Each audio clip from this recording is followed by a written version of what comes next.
Kira-kira masih lama nggak ya di World Bank? Atau masih lama? Are you enjoying yourself? Ini tugas yang penting ya, Des ya. Ya pastilah. Artinya kan, like it or not, kita kan sudah memposisikan jadi it's so visible, apalagi sekarang gitu dengan jabatan ini. Jadi ya saya pasti merasa bahwa saya membawa nama Indonesia di dalam menjalankan tugas itu. It feels so good kalau orang menganggap oh ternyata kita nggak pernah tahu bahwa Indonesia bisa gitu loh, and running. Kalau kita lihat dengan tugas yang sekarang harus diemban serta portfolio yang semakin dibesarkan, saya lihat mungkin World Bank justru akan semakin menginginkan keberadaannya Mbak Ani. Tapi taruhlah misalnya Indonesia memerlukan seorang sosok pemimpin seperti Mbak Ani di masa-masa depan, apakah akan siap atau senang hati? Setiap negara tentu merasakan kebutuhan berdasarkan tantangan-tantangan tiap zaman yang dihadapi gitu ya. Sama seperti World Bank sebagai institusi juga membutuhkan kepemimpinan, manajemen yang berbeda.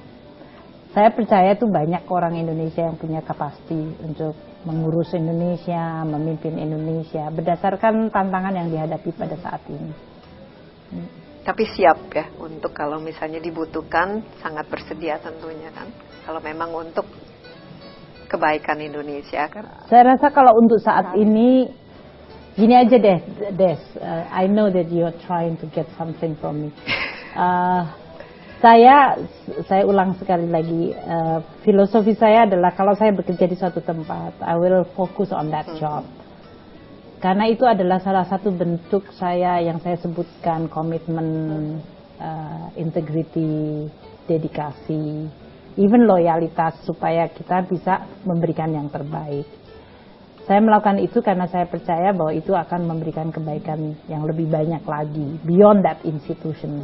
Pemilihan dulu saya dari Menteri Keuangan, kita melakukan dengan sepenuh hati karena saya tahu tidak hanya sekedar untuk jadi Menteri Keuangan saja, tapi peranan Departemen Keuangan begitu penting terhadap Republik ini. Jadi kita betul-betul mikirinya sesuatu yang kita lakukan itu di luar yang hanya melulu sebagai menteri. Itu suatu task yang sangat penting dan adalah suatu gaya saya bahwa kalau saya menghadapi tugas yang penting saya konsentrasi betul terhadap tugas itu. Sehingga kita nggak berpikir bahwa oh saya kayak gini terus saya gimana ya cari kerjaan lain. Saya tuh nggak pernah tuh kalau lagi ngerjain itu terus oh saya cari-cari nanti siapa tahu habis ini saya mau jadi apa gitu, nggak. I like that word yang gaya saya. Nah ini masih dalam usia relatif muda dan sudah di majalah Forbes, saya nggak tahu tuh beberapa kali ya, influential, powerful woman dan lain sebagainya. Tentu saja ini kan merupakan hasil dari perjalanan yang begitu panjang dan dengan gaya Sri Mulyani. Dari mana ini asalnya? Ini lebih banyak nature atau pengalaman atau memang siapa yang paling berpengaruh misalnya dalam hidup? Orang tua saya pasti jelas.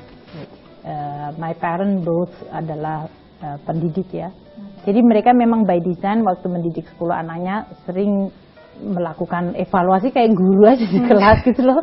Anaknya dievaluate sikapnya, tindakannya, omongannya. Bukan seperti itu tapi itu saya yakin itu dilakukan pendekatan sistematis oleh orang tua saya untuk betul-betul mereka mengharapkan anak-anak yang punya value seperti yang mereka bayangkan. Jadi kita dibiasakan kalau kamu ngomong harus memahami empati sama orang, Anda nggak bisa cuma ngomongin tapi harus dipraktekkan. Kalau Anda ngomong jujur itu penting, ya dipraktekkan saja. Kalau salah ada hukumannya. Punishment dari Bapak Ibu adalah bahwa kamu have to realize bahwa something is you have commit something wrong dan kamu dari diri sendiri. Di dalam diri sendiri. Itu self restraint. Waktu saya di Departemen Keuangan atau di World Bank, I have the ability untuk always restrain myself untuk tidak imposing my thinking atau my position before kita dengerin bener, dan itu ternyata luar biasa aset karena kalau Anda menjadi pemimpin dari suatu institusi yang besar dan kompleks, kita nggak bisa datang terus mentang-mentang jadi menteri, mentang-mentang kayak sok tahu terus kemudian bikin keputusan yang sloppy atau yang gerasa gerusu dan kemudian Anda nggak mau dengar bahwa even kalau kita membuat keputusan yang sangat kita pikirkan, pasti keputusan itu nggak sempurna, pasti ada eksesnya. The ability untuk mendengar dampak dari keputusan kita dan kemudian kita melihat apa yang perlu diperbaiki lagi. Itu mungkin salah satu training yang luar biasa saya anggap dari pendidikan di keluarga. Oke, Mbak Ani, terima kasih banyak. Senang sekali telah mendengarkan begitu banyak cerita-cerita yang inspiratif. Kita juga semua sangat bangga dan sangat kangen pada Ibu Mulyani Cendrawati. Sekali lagi terima kasih banyak dan kita harapkan cepat pulang kampung lagi. Kan pulang kampung Lebaran, iya, tiap Lebaran. Tiap Lebaran. Oke. Thank you.